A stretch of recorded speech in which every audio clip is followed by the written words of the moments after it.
Hello, everybody. Hello, Bonnie. Hey, Bonnie.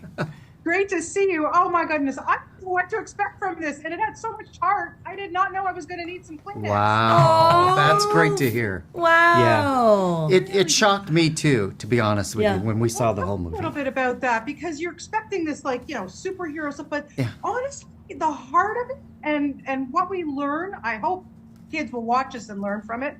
Yeah, Gedde, let's start with you. How did you feel when you read that? I was completely taken off guard because we were shown sections of through our animational voices, right? So we Right. never got the complete script. We had kind of an idea, but the first time that when I saw it all together, it was like I went like, oh, is that what this is about? So it really did take me by surprise. I was kind of sideswiped by it, actually. Yeah. Yeah. Okay. So Christopher, of course, you voice Ultraman and Ken. He has a lot of responsibility on his shoulders in more ways than one. I don't want to give away too much because I want people to enjoy it and discover. But how did you find yourself connecting to him and maybe relating to what he goes through? I think this story has so much relatability when it comes to your relationships with your parents, intergenerational relationships. Yeah. What were the other notes? No, I'm just kidding. No, I mean, there's so much that we can relate to as people in this story. Learning to face your fears and against adversity you never thought you could overcome, and having to become someone bigger than who you are now to be able to overcome that. So becoming a better person, evolving, right?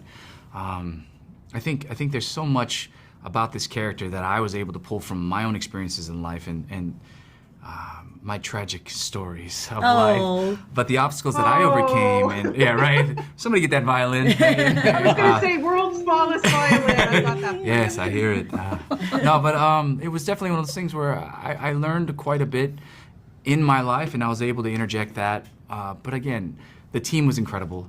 And so they created this perfect machine that I was able to just kind of fit right in and just be a small cog in this amazing machine. And I'm just happy to be a part of it. It's a machine with heart, though. It's a machine with heart, what you're trying to say, Bonnie, because I think when we're looking at the poster here, Ultraman is this, long, lean, impenetrable robot, shielded robot, but what really comes through is how strong and steely one's heart could be, but how open and vulnerable it can be at the same time. So it's about that story of duality.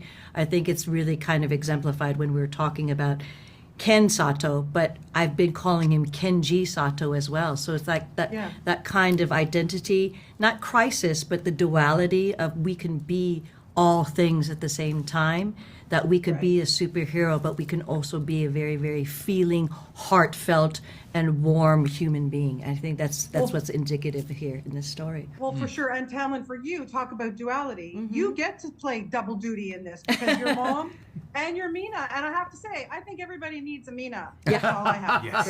Right. Somebody to guide you in your life and to chide you when you're doing something wrong, or say maybe you should consider doing that, Ken. But it's about trying to figure out what the best voice is that's sitting on everybody's shoulders. Should I listen to her voice or should I listen to her voice? And Mina is trying to be the best as she can be with all the data that she's collected. But in terms of what it means to be of the human spirit, that's something that's pretty individualistic. And she has to be able to let go and go, do what you need to do, Ken. Good 100%. luck. Yeah. 100%. Gedde, we go way back. I was a ER fanatic. Oh my gosh. Show beyond. I mean, never missed an episode. I just loved it. But I want to ask you, especially doing this voice work, it takes a whole different muscle. When you finally see a finished product and you hear your voice coming out of a character, does it still freak you out? Yes, that's an understatement. Oh yeah. Yeah, I'm sure we all talked about it, how I was stunned because I look at me as I'm talking. It's like everything was done in sections, Right. as I repeated, and so I'm one of those actors that kind of like can't really put a puzzle together. So I just kind of okay, you got to trust where this is going to go because, you know, we've never even met each other. Right.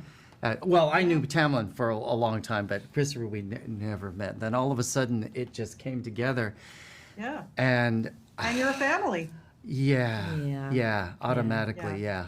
It becomes that. It's really, like I said, I wish I could talk to you longer because I was really, really impressed with this film. I really enjoyed it. I think viewers will too. So thank you so much for your time Thank you. Thank you, Bonnie. today. Appreciate it and have a wonderful weekend. Thank Thank you, you. Bonnie. Thank you so much. Okay. Bye.